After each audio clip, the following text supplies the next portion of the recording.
So we have discussed cash flow statement and we discussed some key measures of in cash flow statement that were cash flow from operations, that were cash flow from investment activities and cash flow from financing activities.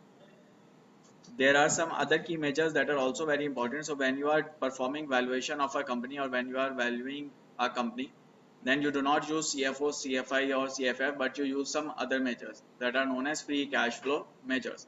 So when you are performing valuation of the company, either you use FCFF or you use FCFE, that is free cash flow to firm or free cash flow to equity. So what you simply do in valuation is that you forecast free cash flow to firm and you discount them back to present using WACC, that is weighted average cost of capital. And when you have present value of free cash flow to firm, you subtract value of debt from it, value of net debt from it to get the value of equity. So this is how you perform valuation. Or another method could be that instead of using free cash flow to firm, you can use free cash flow to equity. So you can forecast future free cash flow to equity and then you can discount those all back to present using cost of equity. This will give you value of equity as of today.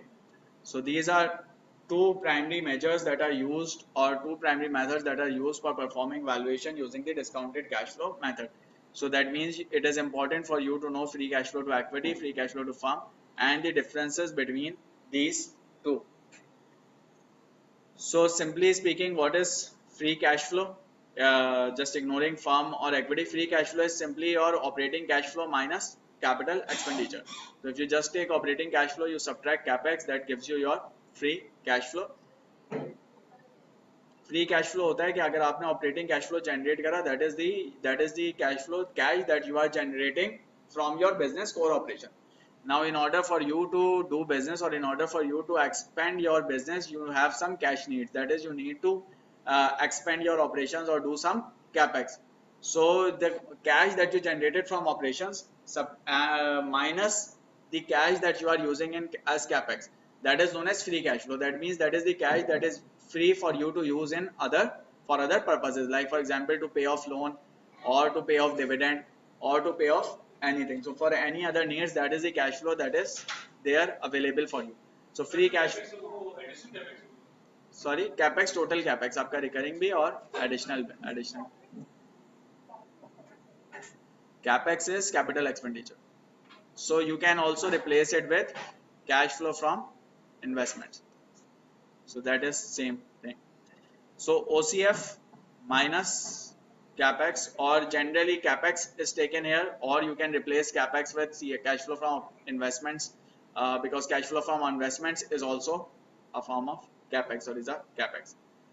So OCF, operating cash flow minus cash flow from investments, would give you your free cash flow. Some analysts would be taking total cash flow from investment and some would be maybe taking capex, but assuming that capex is the only item in CFIs, then this will both will be equal. Otherwise, if these are different, then you can also take OCF minus cash flow from investments.